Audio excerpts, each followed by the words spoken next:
Bonjour chers étudiants, bonjour chers professionnels.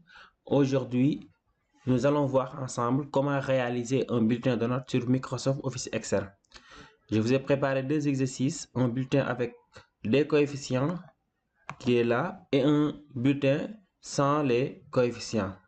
Nous allons voir comment calculer le total, la moyenne et le rang. C'est un exercice très intéressant parce que vous allez aussi voir comment on utilise les références Excel. C'est-à-dire, dans quel cas on va fixer des cellules lors des calculs et dans quel cas on n'a pas besoin de fixer les cellules.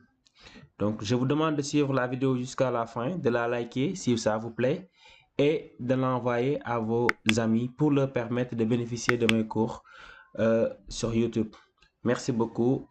On y va. Alors, le premier exercice est là. C'est un exercice très simple.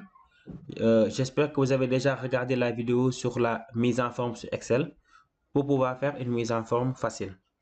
Déjà, je vais changer la taille de ces cellules-là de façon à avoir la même taille.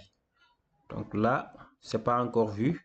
Vous sélectionnez les cellules qui sont concernées de C jusqu'à I, toute la colonne.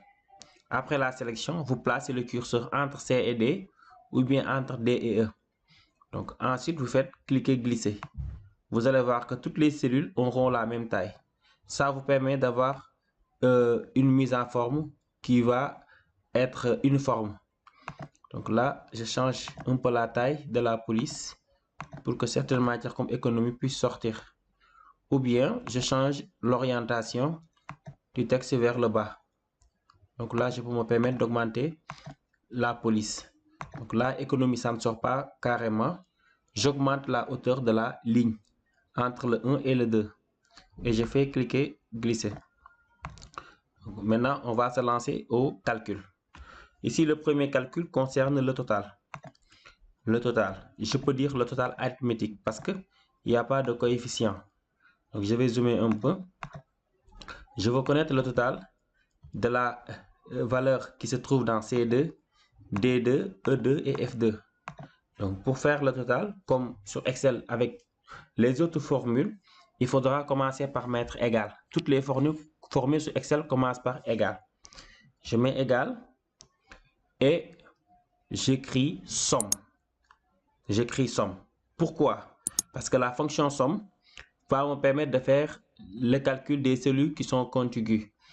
La cellule C qui vient après D qui vient après C, E qui vient après D, F qui vient après E. Donc, je peux utiliser la fonction somme. Sur Excel, les calculs sont assistés.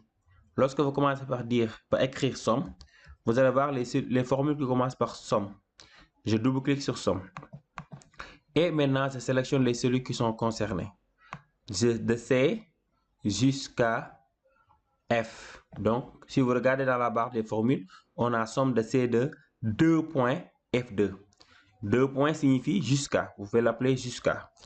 Vous fermez la parenthèse et vous cliquez sur la touche Entrée du clavier pour avoir le total. Là, il n'y a pas de coefficient. Je peux me permettre de mettre égal somme. Nous allons voir dans un autre exemple qu'on ne pourra plus utiliser la fonction somme ou bien on va le faire d'une autre manière. Donc, après avoir trouvé, j'incrémente pour avoir les résultats. Ici, c'est somme de C2, F2. Si vous descendez dans C3, la formule c'est de somme de C3, F3. Donc, Excel va vous faire le calcul automatiquement. Donc là, c'est la recopie incrémentée. Je fais cliquer glisser vers le bas pour avoir les autres résultats en 2 clics. Voilà. Pour le calcul de la moyenne, ici, normalement, je dois faire C2 plus D2 plus E2 plus F2, le tout divisé par 4, qui est pour moi une perte de temps. Parce que Excel nous a déjà préparé une formule prédéfinie qui est la formule moyenne. J'utilise strictement moyenne. Donc, je mets égal moyenne. En cliquant sur moyenne, vous voyez les formules commencent par moyenne. Je double-clique sur moyenne et je sélectionne les cellules qui sont concernées. C2, D2, E2, F2. Le total n'en fait pas partie, donc je m'arrête à F2. Donc, la fonction moyenne fait la somme des 4 cellules divisées par 4. Nous n'avons pas besoin de faire de faire le calcul et de diviser encore par 4. La fonction moyenne fait ça automatiquement. Je clique sur Entrée, il me donne la moyenne. Tout à l'heure, pour avoir les résultats dans les autres cellules, j'avais fait cliquer-glisser. Je peux, au lieu de faire cliquer-glisser, de double-cliquer sur le plus. Ça incrémente automatiquement. Je place le curseur en bas à gauche plutôt, bon, en bas à droite, excusez-moi, et je fais double clic. Automatiquement, vous voyez, ça incrémente. C'est très utile dans la mesure où, si vous avez un document ou un tableau de 1000 lignes, au lieu de faire cliquer-glisser pour les 1000 lignes, faites simplement double clic. Alors le rang. On va faire le rang ensemble. Si vous êtes prêts, nous allons voir la fonction du rang. Alors, la fonction du rang permet de classer la moyenne ou le total, donc de manière croissante ou décroissante. Alors, c'est une fonction qui contient plusieurs paramètres. Parce que pour connaître le rang, nous aurons besoin, par exemple, pour connaître le rang de Salih Touré, j'aurai besoin, n'est-ce pas, de sa moyenne. J'aurai aussi besoin de la moyenne de toute la classe. Alors, donc la fonction rang commence par égal rang. Tout le monde vous n'allez pas oublier le nom de la fonction parce que c'est égal rang. Maintenant, rang de quoi? Rang de qui? Rang de quoi? C'est la question qu'il faudra se poser. Rang de la moyenne, n'est-ce pas? Si vous regardez en bas, ça c'est très important. Je vous le demande que lorsque vous commencez une formule Excel, lisez bien la description de la formule. Ici, on a rang, nombre, référence, ordre. Vous voyez que nombre est en gras. Donc, il faudra savoir que donc là, vous devez sélectionner le nombre parce que nombre est en gras. Donc, voilà. Je clique sur le nombre. Ici, c'est la moyenne. Je clique sur 2 points virgule. Vous voyez que maintenant, nombre n'est plus en gras, mais référence est en gras. La référence, c'est donc la plage de données que je dois sélectionner qui va me servir de comparaison pour connaître le rang de chaque personne. Donc ici, la plage, c'est à partir de Salih Touré jusqu'à la dernière personne du tableau. Donc je commence la sélection à partir de H2. Ce qu'il ne faut pas confondre, c'est sélectionner et incrémenter. Certains, au lieu de sélectionner, vont placer le curseur ici. Là, ça permet de déplacer la sélection ou de faire une autre sélection. Là, moi, je veux simplement sélectionner la plage. Je place le curseur ici, au milieu de la cellule. Et je fais cliquer, glisser. Cliquer, glisser. Donc là, il me donne quoi? H2, H14. H2, H14. Maintenant, cette référence-là doit être fixée. Ça doit être fixé. Donc, pour fixer une référence, vous cliquez sur F4. Ou bien une cellule, on clique sur la touche F4 du clavier. Maintenant, la question c'est pourquoi fixer? Sur Excel, lorsque vous faites un calcul qui utilise une plage de données, ou bien qui utilise une cellule qui ne change pas lorsqu'on incrémente. Par exemple, lorsque je descends, ici, je calcule le rang de Salih Touré. Salih Touré va se baser sur la moyenne de toute la classe, en commençant par lui jusqu'à la dernière personne, pour connaître son rang. Samba Diop aussi va faire la même chose, c'est-à-dire cette plage-là, H2 jusqu'à H14, est partagée par tout le monde. Même si vous descendez jusqu'à la dernière personne, Mbeba Karmbo par exemple, lui aussi, pour connaître son rang, aura besoin de cette plage de données que j'ai sélectionnée. Donc cette référence-là ne change pas. On l'appelle les références absolues. Ça ne bouge pas. Donc lorsque vous faites un calcul avec une référence qui ne change pas, il faudra donc cliquer sur la touche F4. Je vous demande de voir le cours sur les références pour mieux gérer cela. Donc point virgule. Ensuite, je mets l'ordre. Est-ce que c'est croissant ou bien c'est décroissant? Ici, le rang c'est décroissant.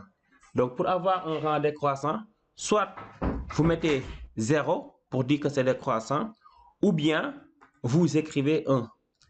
Donc l'ordre, si l'ordre est omis, c'est-à-dire vous ne mettez pas d'ordre, il considère que c'est décroissant. Si vous mettez 0, donc l'ordre est croissant.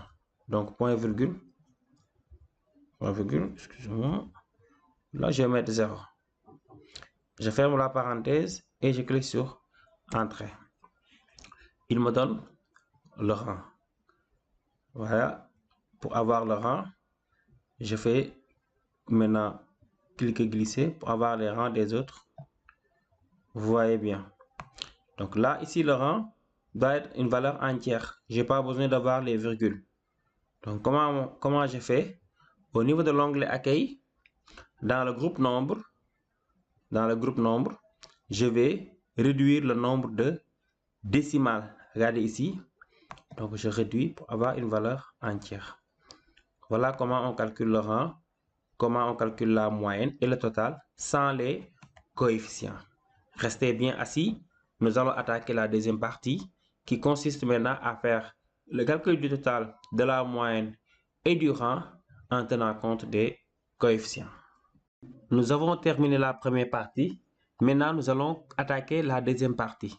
Ici, nous allons calculer le total, la moyenne et le rang en tenant compte des coefficients. Alors, sans plus tarder, on va commencer le total. Comme toutes les formules sur Excel, ça commence par égal. Égal, donc là, c'est la note multipliée par le coefficient.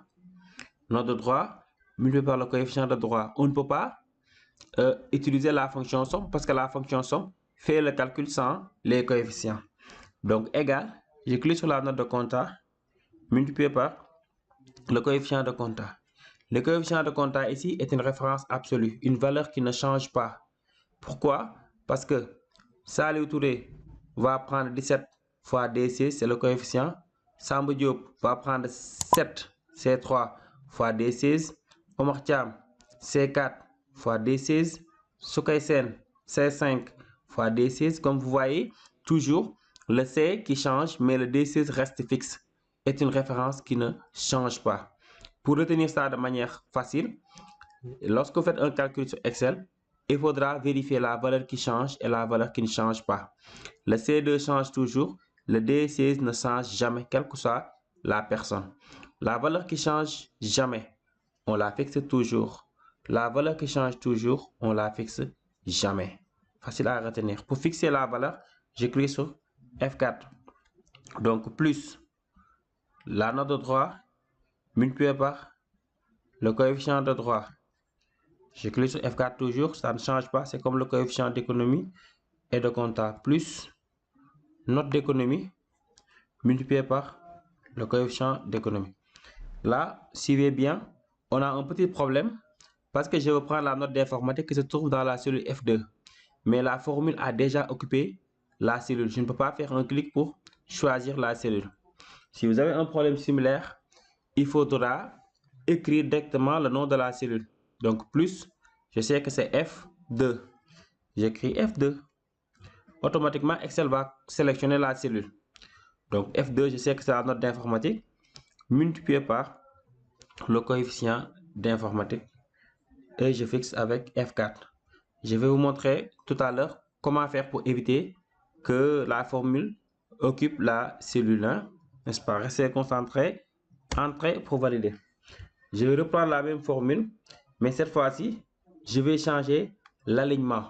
C'est ça qui vous permet d'éviter que la formule rentre dans la cellule. C'est-à-dire si c'est aligné à gauche, les écritures vont, c'est aligné à droite plutôt, les écritures vont occuper la partie gauche. Et là, j'ai des valeurs qui sont là-bas.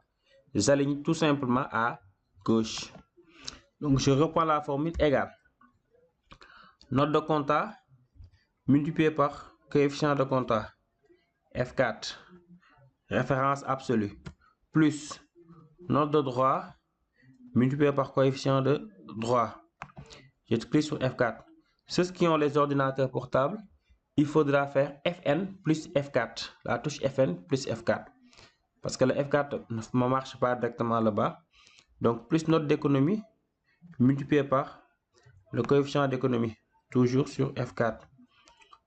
Plus note d'info multiplié par le coefficient d'info. Donc, lorsque vous faites ce genre de calcul, il faudra être très concentré.